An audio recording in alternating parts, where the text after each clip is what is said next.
दोस्तों, क्या आपको कभी लगा है कि जब आप रात को अकेले पढ़ाई कर रहे होते हैं तो कमरे में आपके अलावा कोई और भी होता है? अगर आपको लगता है कि ट्यूशन में सिर्फ पढ़ाई होती है तो ये कहानी आपकी ये सोच हमेशा के लिए बदल देगी, क्योंकि कुछ ट्यूशन की फीस सिर्फ पैसों से नहीं, जिंदगी से चुकाई जाती है। नमस्ते दोस्तों, स्वागत है आपका हमारे चैनल पर। आज मैं आपको सुनाने जा रहा हूं द लास्ट ट्यूशन की वो घटना जो कुछ साल पहले हमारे ही शहर के एक लड़के रोहन के साथ घटी थी। 12th बोर्ड्स के एग्जाम सिर पर थे और रोहन मैथ्स में बहुत कमजोर था। उसके एक दोस्त ने उसे शहर के सबसे पुराने इलाके में रहने वाले जोशी सर के पास जाने की सलाह दी। जोशी सर सिर्फ रात को 9 से 10 बजे का एक स्पेशल बैच लेते थे, वो भी सिर्फ एक स्टूडेंट के लिए। पहले दिन जब रोहन उस पुरानी हवेली जैसे घर में पहुंचा तो अजीब सा सन्नाटा था। हवेली में केवल एक जलती हुई मोमबत्ती की रोशनी थी। जोशी सर एक पुराने चश्मे के पीछे से उसे घूर रहे थे। उन्हीं की आवाज बहुत भारी और ठंडी थी। जोशी सर ने कहा, जब तक मैं पढ़ाऊं पीछे मुड़कर मत देखना और कभी टेबल के नीचे मत देखना। शुरुआत के 3 दिन सब ठीक चला। रोहन को मैथ समझ आने लगी थी, लेकिन हर रात 9 साढ़े बजे कमरे का तापमान बहुत ठंडा हो जाता था।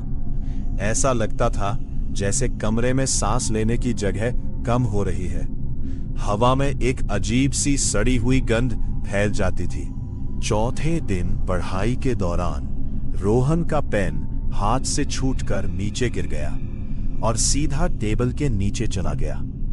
जोशी सर की दी हुई चेतावनी के बावजूद रोहन ने गलती से पेन उठाने के लिए नीचे झुककर देख लिया। टेबल के नीचे का नजारा देखकर रोहन का खून जम गया। जोशी सर के पैर फर्श को छू ही नहीं रहे थे। उनके पैर हवा में उल्टे लटके हुए थे और उनके पैरों से खून की बूंदें टपक रही थी। रोहन की चीख गले में ही अटक गई। उसने धीरे धीरे अपना सिर ऊपर उठाया। जोशी सर अब किताब नहीं देख रहे थे।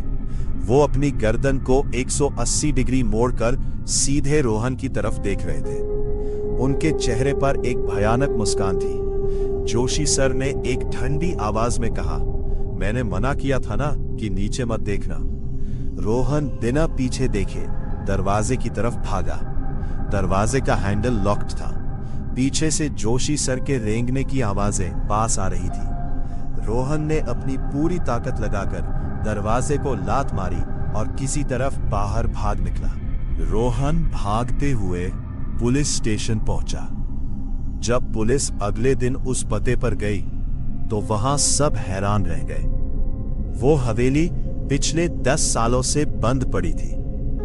पड़ोसियों ने बताया कि जोशी सर नाम के मैथ्स टीचर की 10 साल पहले ही एक हादसे में मौत हो चुकी थी और तब से जो भी उस घर में रात को ट्यूशन पढ़ने जाने की कोशिश करता है वो कभी वापस पूरा सही सलामत नहीं लौटता।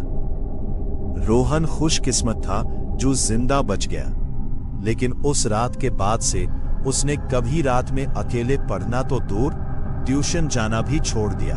अगर आपको भी रात को अकेले पढ़ते समय किसी के होने का एहसास हुआ है तो कमेंट सेक्शन में अपनी स्टोरी जरूर शेयर करें। अगर ये कहानी सुनकर आपकी रूह कांप गई हो तो वीडियो को लाइक करें, अपने उन दोस्तों के साथ शेयर करें जो देर रात तक ट्यूशन पढ़ते हैं। और ऐसी ही भयानक कहानियों के लिए चैनल को सब्सक्राइब करना ना भूलें।